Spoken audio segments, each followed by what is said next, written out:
If you're used to using jQuery, you'd probably take an approach like this to fade out an element, where you find the element you want to click and then find the element you want to fade. So you can see that this works just fine. Now, this isn't the Angular way, and in this scenario, the Angular way actually takes a lot more code, but I'll show you the benefits of why. So a lot of people think that the Angular way would simply be just setting up a click on this, an ng click, and just saying fade it. So if we do this fade it, and then on the fade it, you might think, oh, I'll just grab that, and then I'll look up the element inside of the fade it function, and then just tween it from there. Now you'll see that this works just fine, and you may think, okay, you're done. But typically manipulating the DOM or finding elements inside of a controller is a bad idea for reusability and other reasons, which I'll get into. So I'm going to switch over to the Angular way, which is actually to use a directive. So I'll jump into here, and I'll just create a directive called, we'll just call it hide me.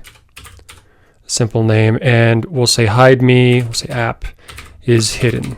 So when we say fade it now, I want to say is hidden and flip the current value. And I'll just start this off as false.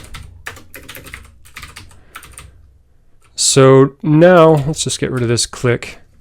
Now nothing would happen because I haven't added the directive yet. So I'll add the directive is, what did I call it? I called it hide me. So hide me, and then just return a linking function with the scope and element and the attributes. And then the scope watcher can actually watch the attributes. So it's going to watch the attributes hide me, which is the name of the directive. And it'll take the new value, and then based on that new value, we could actually say if the new value is true, then you might think, oh, now I can just look up the element from here, and then I'd be done. So you see this is working, but that's not the way you want to do it either. You might think, oh, I can just, now that I have the element, I'm not looking it up anymore. This is much closer to the Angular way. So that's still working. It's just that Angular has now introduced the animator service, which allows you to extract animations as well. So we'll just get rid of that altogether, and we'll say animate add class, and whenever this class is added, we'll add it to the element, and we'll just call it fade. So in the animation service, we'll create a class called fade and return an object that has add class on it. And add class passes the element and the class name, as you can see above. And from there, we can do exactly what we did before. And you'll see this is now still working. There's also a remove class. I'll basically just duplicate this and change this to remove, and then change the opacity back to 1 so it'll fade back in. So we can say if the new value is false, then we'll just copy that and paste it. So instead of add class, we'll say remove class. And you can see that we can fade out and back in, fade out and back in. Now what this allows us to do, the reason we did it this way, is that now the HTML is descriptive. We know that something is happening when app.hidden is changing. We know it's going to use that hide me directive when app.hidden is changing.